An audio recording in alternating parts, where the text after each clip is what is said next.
I took Dave Ramsey's car advice and kept the same car for nearly 13 years. Most families I know upgrade every few years, and honestly, I understand why. The miles climb, repair start, a newer car stops feeling like a luxury, it starts feeling like protection. When a $4,000 repair came up, my first thought was, why would I put that much money into an old car? But the alternative wasn't keeping the $4,000. It was using that money and probably a lot more to replace my car. So the real question wasn't whether I wanted to spend $4,000. It was whether repairing my car would cost less than starting over with another vehicle. After nearly 13 years, did Dave Ramsey's advice actually leave me ahead?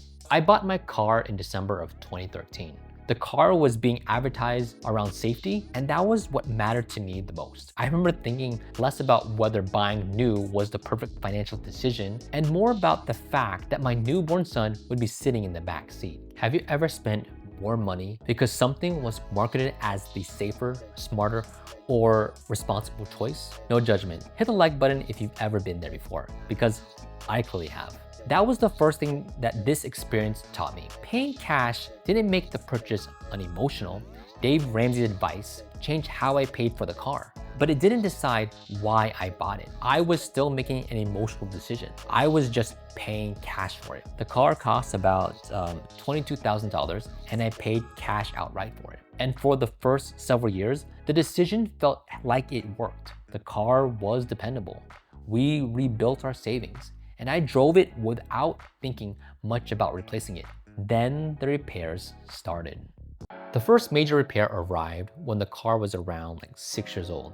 It was in the middle of summer and the air conditioning stopped blowing cold air. We had bought it because I wanted my family to feel safe and taken care of, but now everyone was sitting in a hot car while I tried to decide how much I was willing to spend fixing it. The repair cost us around $2,500. Yeah, there wasn't a lender taking money from us every month, but there was still a repair shop asking for thousands of dollars just to fix it all at once. It might sound strange, but a large repair can feel worse than a monthly payment because you see that entire amount disappear immediately. A $500 or $600 payment can feel more manageable because it quietly leaves the account month after month. But one isn't automatically cheaper just because it feels easier to absorb. The good news is that we had an emergency fund. So the repair didn't become debt.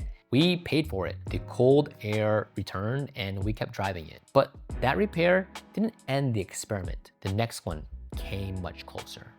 So I never sat down and decided that I was going to drive this car for nearly 13 years. I just kept deciding that I didn't need to replace it yet. But having no car payment had also become a point of pride. But that pride eventually created its own problem. I had to start asking whether I was keeping the car because it still made sense or because replacing it would feel like giving up a part of my identity.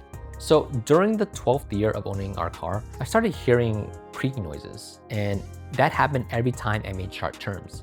Instead of bringing it into the shop immediately, I started making wider turns to avoid the sound. I somehow convinced myself that changing the way I drove might prevent the problem from getting worse.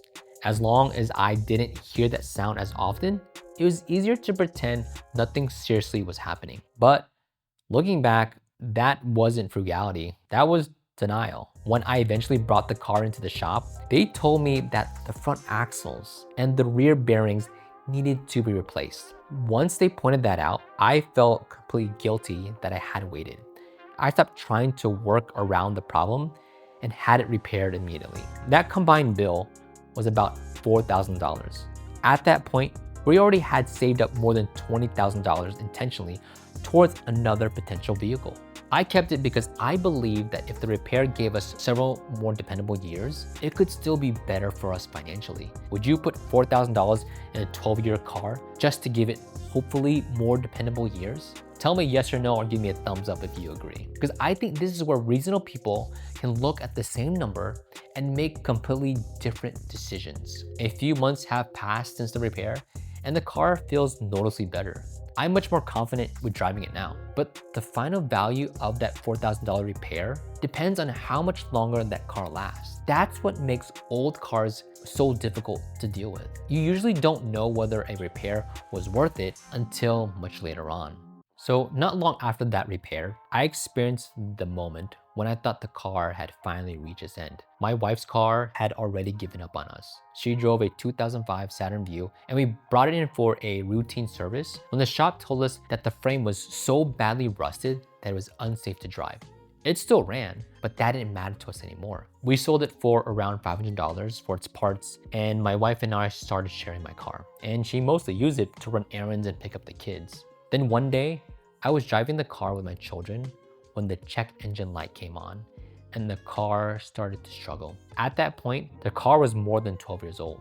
We had already watched one family car become unusable, so I wouldn't have been shocked if it happened to us again. I wasn't thinking about Dave Ramsey, investing, or how much interest I had avoided. I was just thinking about getting my kids home safely instead of becoming stranded in the middle of the road during rush hour. Mentally, I was ready to replace the car. I already thought about what would we buy next. I even considered a hybrid because our daily driving is fairly close to home. The car eventually quit working while we brought it into the shop to be tested. After all that worry, problem turned out to be a small cap missing underneath the hood. The repair cost us about $50. I still can't explain how that cap disappeared. That experience helped me understand why people replace aging cars even when the repair math might suggest keeping it. Once a car reaches a certain age, every warning light feels like the beginning of the end, even when the actual problem is small. A newer car isn't only selling transportation, it's selling relief from that uncertainty. Here's what I can reasonably estimate. I paid around $22,000 for this car.